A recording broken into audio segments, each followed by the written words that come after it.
Good morning. I'm at Starbucks. The sun is in and out of the clouds, so you'll see the color change.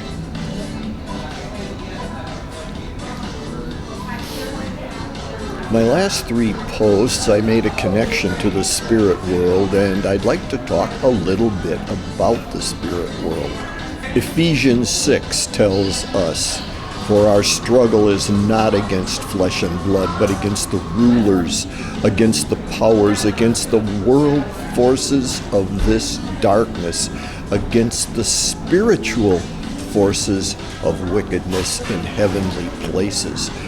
And then in 1 Peter we read, "Be of sober spirit, be on the alert. Your adversary, the devil, prowls around like a roaring lion, seeking whom he may destroy." And my point has been just that. We are at war. The battle is spiritual. The battlefield is our minds. And ultimately, our war is against these unseen forces. And the battles that we have here on earth are merely symptoms of that larger spiritual battle. So the question comes up, I know from many of my friends here, is there really a spirit world? Does that exist, or is that all a construct of our minds? I have referred to this book before, After Death, by Gary Habermas and J.P. Moreland. And if you're willing to look deeper into the topic of the spirit world, this would be a good place to start, because there are a lot of footnotes.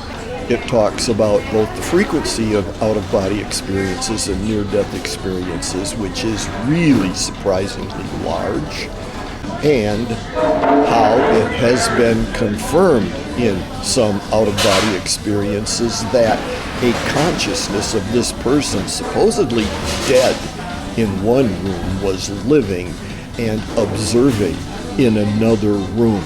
That is, this person was in two places at once, confirming that there is a part of us, a consciousness of us that I will call a soul, that lives within us, and when we die, that soul does not die, but continues to live, but moves into some other dimension. The strong suggestion is that eternal life exists. And if eternal life exists, it's very difficult to deny the possible existence of God. When we corporally are alive, that spirit resides within us.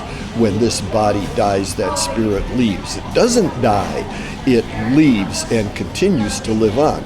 How long? This is all something that exists outside of science. But you really have to want to deny it, because there is just so much evidence that this spirit world exists. So if this spirit world exists, and it seems like it does, what is included in it?